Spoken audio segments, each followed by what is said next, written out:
Good morning class. आज हम देखेंगे परिवार के प्रकार्य या परिवार एक प्रकार्यात्मक इकाई के रूप में। परिवार समाज की एक आधारभूत और महत्वपूर्ण इकाई के रूप में देखी जाती है और इस कारण इसको या इस रूप में इसको अनेक कार्यों को करना होता है। व्यक्तिगत या सामाजिक किसी भी दृष्टिकोण से अगर हम बात करें तो परिवार के कार्यों को महत्व को कम नहीं किया जा सकता।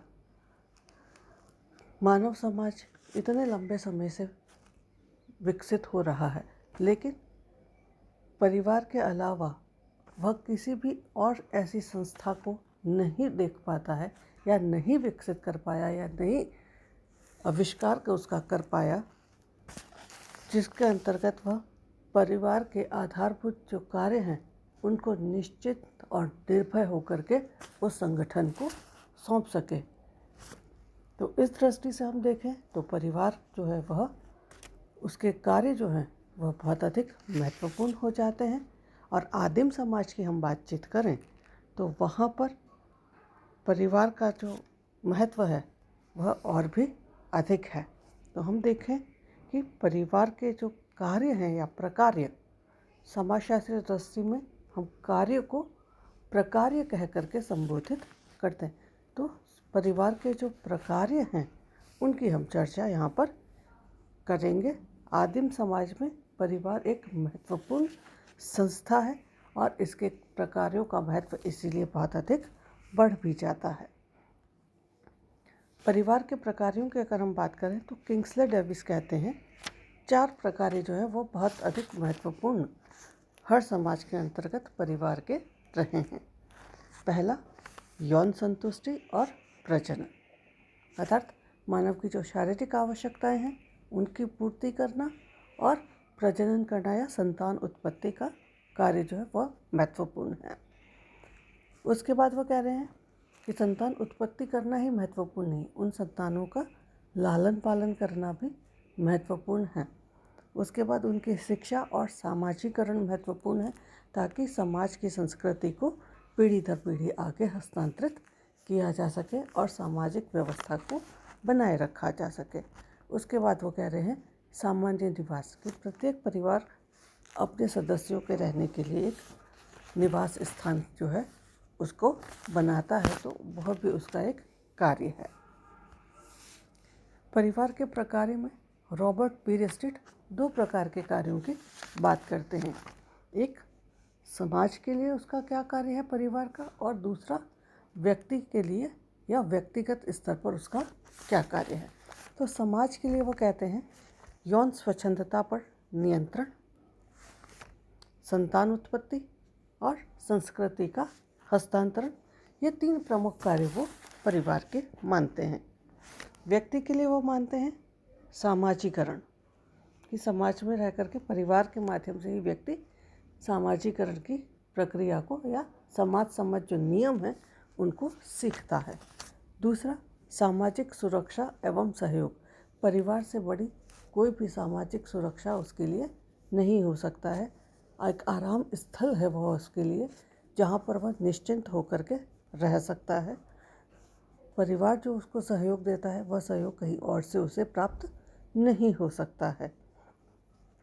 तीसरी बात वो कह रहे हैं यौन संतुष्टि का अवसर, समाज के लिए कार्य कर रहा है तो यौन स्वच्छंदता पर नियंत्रण है, कि आप जो यौन संतुष्टि है वह किस तरीके से पूर्ण करें, उसके ऊपर नियंत्रण का कार्य वह करता है। और परिवार विवाह के बाद है तो आपको यौन संतुष्टि का अवसर प्रदान करता है। और भी अलग अलग लोगों ने अलग अलग कार्य बताए हैं इसके। हम देखते हैं इन जनरल जो है वो परिवार के क्या क्या प्रकार्य हो सकते हैं। तो प्रकार्य में सबसे पहले हम देखें जैविकीय कार्य। जैविकीय कार्य में हम 3 चीज़ों पर महत्व देते हैं, यौन संतुष्टि, संतान उत्पत्ति और प्रजाति की निरंतरता। पहले यौन संतुष्टि की हम बात कर लेते हैं कि परिवार का एक महत्वपूर्ण कार्य जो है वह व्यक्ति की यौन संबंधी आवश्यकताओं की संतुष्टि करना है। परिवार के माध्यम से ही मानव यौन क्रियाओं का नियंत्रण और नियमन होता रहता है। आदिम समाज के अंतर्गत हम बात करें तो इस संबंध में कुछ सीमा तक छूट दी गई है, लेकिन यह सीमा हर समाज के अंतर्गत तय है कि वह किस प्रकार से इस कार्यों को कर सकता है। तो यौन संतुष्टि का अवसर जो है वह परिवार के माध्यम से प्राप्त होगा। दूसरा, संतान उत्पत्ति। प्राणी शास्त्रीय दृष्टिकोण से अगर हम याज्ञवल्क्य आधार पर हम बात करें तो परिवार का दूसरा कार्य जो है वह संतान उत्पन्न करना है। स्त्री और पुरुष में हम मानते हैं कि एक स्वाभाविक प्रवृत्ति है माता पिता बनने की, जिसे परिवार संतुष्ट करता है। संतान उत्पत्ति परिवार के बाहर भी हो सकता है, लेकिन ऐसी संतान उत्पत्ति को समाज मान्यता नहीं देता और अवैध संतान कहकर पुकारता है। इसलिए सामाजिक मान्यता प्राप्त तरीके से यौन संतुष्टि और संतान उत्पत्ति का कार्य परिवार के माध्यम से ही संभव होता है। परिवार के माध्यम से ही संतान उत्पत्ति के द्वारा जन्म और मृत्यु में एक संतुलन की जो व्यवस्था है वह हम वहाँ पर देखते हैं। संतान उत्पत्ति के माध्यम से ही तीसरी जो बात हम कर रहे हैं वह है प्रजाति की निरंतरता को बनाए रखना। अगर परिवार के अंतर्गत संतान उत्पत्ति नहीं की जाएगी तो एक समय ऐसा आएगा जब हमारी प्रजाति समाप्त हो जाएगी या हमारा जो सामाजिक समूह है वह समूह समाप्त हो जाएगा। इसलिए प्रजाति की निरंतरता को बनाए रखना भी एक महत्वपूर्ण कार्य के रूप में देखा जाता है। दूसरी बात हम कहें जो कार्य हैं उसमें शारीरिक कार्य की बात करिए तो सबसे पहले हम बात कर रहे हैं शारीरिक सुरक्षा की, कि परिवार के अंतर्गत ही व्यक्ति अपने आप को सुरक्षित महसूस करता है। शारीरिक रूप से सुरक्षा उसको वहाँ पर प्राप्त होती है। बच्चे को जन्म के साथ में ही एक परिवार मिलता है और उस परिवार के अंतर्गत उसको एक सुरक्षा प्राप्त वहाँ पर होती है। दूसरी बात हम कहें संतान का लालन पालन। बच्चे की जन्म ही नहीं होता वरन उसका लालन पालन भी आवश्यक है। लालन पालन के अंतर्गत हम देखें तो बच्चा जब जन्म लेता है तो एक प्राणी शास्त्रीय इकाई है। उस प्राणी शास्त्रीय इकाई को एक सामाजिक प्राणी के रूप में परिवर्तित करने का कार्य परिवार के माध्यम से ही होता है। परिवार उसे खाने पीने का तरीका, बातचीत करने का तरीका, भाषा, व्यवहार करने का तरीका, अपनी परंपराएं और रीति रिवाजों से अवगत कराता रहता है और वह आपस में एक दूसरे के साथ सहयोग करना, प्रेम, त्याग की भावना जो है उसको सीखता है और इसी के माध्यम से उसका शारीरिक और मानसिक विकास वहाँ पर होता है। नेक्स्ट हम कहें परिवार का कार्य अपने सदस्यों की मूलभूत आवश्यकताओं की पूर्ति करना है। अर्थात परिवार के सदस्यों का कार्य है या परिवार का कार्य है कि अपने सदस्यों के लिए मूलभूत आवश्यकताएं रोटी, कपड़ा और मकान, इनकी पूर्ति वह करे। नेक्स्ट हम बात करें आर्थिक कार्यों की तो आदिम समाज के अंतर्गत हम कहें तो परिवार जो है वह एक आर्थिक इकाई के रूप में माने जाते हैं। आदिम समाजों में जीवित रहने के लिए जो संघर्ष है वह बहुत अधिक करना होता है और संघर्ष पर विजय पाने के लिए परिवार के सभी सदस्यों का आपस में सहयोग होना आवश्यक है। तो परिवार जो है वहाँ पर एक उत्पादन इकाई के रूप में स्वीकार किया गया है।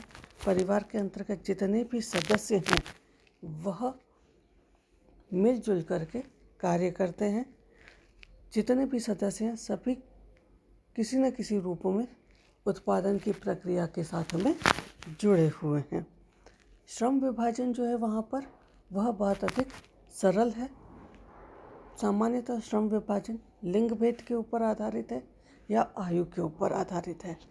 निश्चित है कि पुरुष क्या काम करेंगे, महिलाएं क्या काम करेंगी, बुजुर्ग हैं तो क्या काम होगा, बच्चे हैं तो क्या काम है, युवा है तो उनके लिए क्या कार्य है। जो श्रम विभाजन है वह भी वहाँ पर स्पष्ट रूप से दिखाई देता है। उसके साथ ही जो परिवार है वह आय और संपत्ति का प्रबंध भी करता है। अर्थात परिवार में जो कार्य किया जा रहा है उसके माध्यम से जो आय आ रही है उस आय को किस प्रकार से खर्च किया जाए उसका प्रबंधन भी परिवार का एक महत्वपूर्ण कार्य है। क्योंकि जीवन के अंतर्गत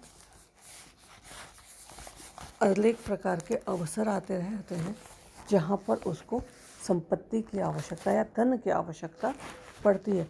तो उस धन को भविष्य के लिए बचाना, किस तरह से उसका खर्च करना, आय व्यय जो है उसका लेखा जोखा किस प्रकार करना, उसका कार्य भी परिवार करता है। नेक्स्ट हम देखें परिवार सामाजिक और सांस्कृतिक प्रकार क्या हैं। तो उसकी बात हम करें तो हम कहते हैं कि सामाजिकरण का जो कार्य है वह परिवार का बहुत अधिक महत्वपूर्ण कार्य है। सामाजिकरण क्या है? सामाजिकरण सीखने की एक प्रक्रिया है जिसके माध्यम से जो बालक है उसको समाज सम्मत व्यवहार सिखाया जाता है कि कौन सा व्यवहार कब कहाँ कैसे किया जाता है, उचित क्या है, अनुचित क्या है, सही और गलत व्यवहार क्या है, उसको सिखाने का कार्य परिवार के अंतर्गत किया जाता है। परिवार का कार्य है कि अपने जो सदस्य हैं, संतान उत्पत्ति के बाद जो बच्चे हैं उनकी शिक्षा का कार्य सही तरीके से हो। अब शिक्षा के अंतर्गत प्रत्येक प्रकार की शिक्षा है। धार्मिक उपासना का तरीका भी है। तो सामाजिक जीवन को कैसे सीखा जाए, कैसे उस सामाजिक जीवन को अपनाया जाए, उसकी भी है। लोगों के साथ बातचीत करने का तरीका है, वह भी एक अपने आप में शिक्षा है। तो उन सब शिक्षा का जो कार्य है उसको वहाँ पर देखा जा सकता है। संस्कृति का हस्तांतरण है तो वह भी महत्वपूर्ण कार्य है। परिवार ही अपने सदस्यों को अपने समाज की जो जीवन शैली है या जीवन विधि जो है, अर्थात जिसके अंतर्गत आप जन रीतियों की बात करें, परंपराओं की बात करें, रीति रिवाज हैं, आदर्श हैं, उनकी बातचीत करें तो उनकी प्रारंभिक शिक्षा जो है वो यहाँ से देता है। और धीरे धीरे बच्चा इनको सामाजिकरण की प्रक्रिया के माध्यम से जीवन में आत्मसात करता रहता है और इस आधार पर संस्कृति का पीढ़ी दर पीढ़ी हस्तांतरण होता रहता है। उसके बाद हम कहें तो सामाजिक नियंत्रण का कार्य भी परिवार का एक महत्वपूर्ण कार्य है, जहाँ पर शिक्षा के माध्यम से उसे नागरिकता का प्रथम पाठ पढ़ाया जा रहा है। परिवार का कार्य है कि बच्चे के अंतर्गत ऐसे गुणों को विकसित करे जिससे वह सही कार्यों को करे, नियम विरुद्ध कार्यों को न करे। बच्चा जब नियम विरुद्ध कार्यों को करता है तो परिवार के जो सदस्य हैं वह उसे सही कार्य करना सिखाते हैं।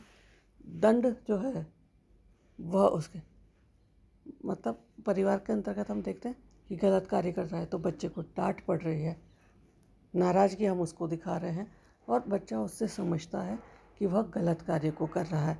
तो एक सामाजिक नियंत्रण वहीं से उसके ऊपर आ जाता है कि उसको किस प्रकार का कार्य करना है।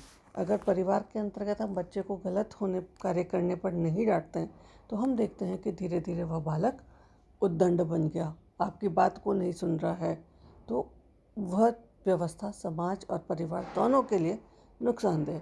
तो परिवार का कार्य है कि जब उसको सामाजिकरण की प्रक्रिया उसकी चल रही है तभी उसके ऊपर नियंत्रण रखें कि वह बच्चा सही कार्यों को करना सीखे, ताकि उसके अंतर्गत प्रेम, त्याग, कर्तव्य पालन, आज्ञा पालन, परोपकार, सहयोग आदि गुणों का विकास वहाँ पर हो, अच्छे गुण उसके अंतर्गत विकसित हो।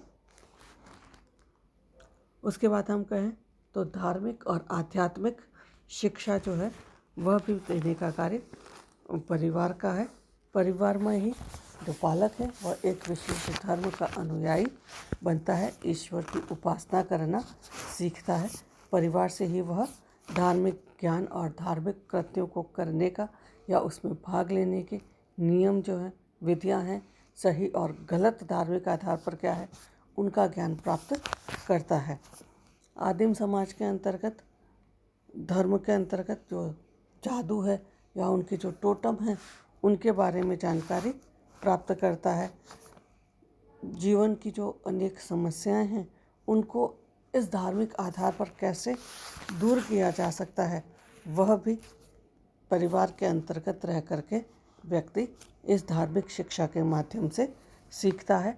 आध्यात्मिक आधार पर वह अपनी उन्नति किस प्रकार करे उसको यहाँ पर वह सीखता है। परिवार के माध्यम से ही वह इन सब चीज़ों को सीख सकता है। नेक्स्ट, समाज में परिवार की परिस्थिति को निर्धारित करता है कि उस समाज जिसका वह सदस्य है उसके अंतर्गत उसके परिवार की जो परिस्थिति है वह क्या होगी, किस प्रकार से वह मेहनत करके उस परिस्थिति को और ऊंचा उठा सकता है। तो परिवार ही कार्य करता है कि वह अपने सदस्यों की परिस्थिति को निश्चित वहाँ पर करे। नेक्स्ट हम कहते हैं राजनीतिक कार्य। परिवार का राजनीतिक कार्य भी कम महत्वपूर्ण यहाँ पर नहीं हम कह सकते हैं।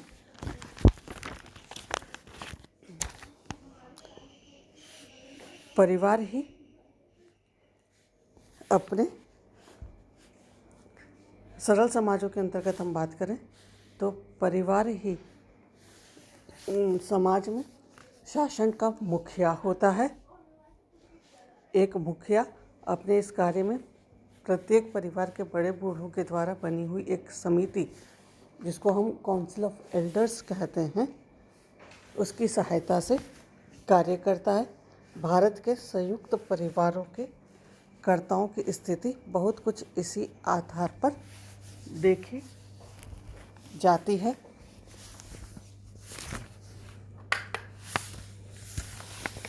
मजूमदार कहते हैं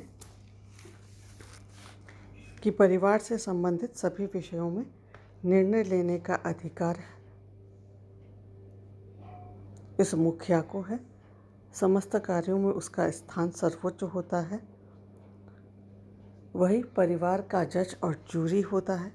सामाजिक, धार्मिक और सामुदायिक समस्त कार्यों में परिवार के जो प्रतिनिधित्व है वह वहाँ पर देखा जा सकता है। अर्थात परिवार के अंतर्गत रहकर ही व्यक्ति अपने नेतृत्व के गुण को विकसित करता है। राष्ट्र प्रेम की जो भावना है उसको वह विकसित करना सीखता है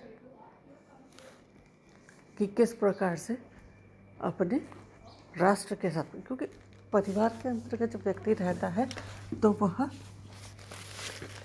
अपने परिवार के साथ में त्याग, प्रेम और कर्तव्य की भावना को सीखता है और उसी भावना को अपने राष्ट्र हित के लिए भी वह बाद में कार्य करता है। नेक्स्ट हम बात करें मनोरंजन कार्य की, तो परिवार ही एक ऐसा स्थान है जहाँ पर मनोरंजन का कार्य भी होता है।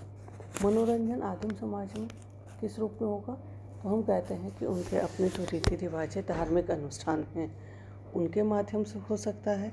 बुज़ुर्गों द्वारा जो अपने समय के पुराने किस्से कहानियाँ हैं वह परिवार के सदस्यों को सुनाने के माध्यम से हो सकता है।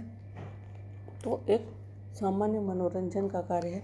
उत्सव है, त्यौहार हैं, वो यहाँ पर हैं, तो उसके माध्यम से हम इस कार्यों को देखते हैं। उसके बाद हम कहें मनोवैज्ञानिक कार्य, तो परिवार जो है वह आदर्श रूप में एक मनोवैज्ञानिक आराम स्थल के रूप में देखा जाता है, जहाँ कोई भी व्यक्ति सुरक्षापूर्वक विश्राम कर सकता है और चिंताओं से मुक्त पा सकता है। तो सामान्य रूप से जब आप अपने परिवार के साथ में हैं तो आप सबसे सुरक्षित अपने आप को महसूस करते हैं। आपने कोई गलत कार्य कर लिया और आपने जाकर अपने परिवार के सदस्यों को बता दिया, तो परिवार के सदस्यों को बताने के बाद आप अपने आप को निश्चिंत मानते हैं, क्योंकि परिवार के सदस्य कहते हैं अच्छा हो गए, ठीक है, अब हम देखेंगे कि इसमें क्या किया जा सकता है। तो वह जो निश्चिंतता है वह आपको मनोवैज्ञानिक सुरक्षा या मनोवैज्ञानिक आराम मानसिक रूप से परिवार के अलावा कोई और संस्था आपको नहीं दे सकती है। तो परिवार जो है वह मनोवैज्ञानिक रूप में आपके लिए कार्य करता है। इसीलिए हम कहते हैं कि इतने वर्षों बाद भी परिवार के जो कार्य हैं उन कार्यों को करने के लिए कोई दूसरा संगठन विकसित नहीं हो पाया जो निश्चिंततापूर्वक इन सभी कार्यों को कर सके और हम एक निश्चिंत हो जाएं कि ये सारे कार्य तो ये संस्था के माध्यम से संभव हो पाएंगे, क्योंकि ऐसा संभव नहीं है। इसीलिए आज तक ये सारे कार्य चलते हुए आ रहे हैं और इसीलिए परिवार का हमारे यहाँ पर इतना अधिक महत्व देखा जाता है। धन्यवाद।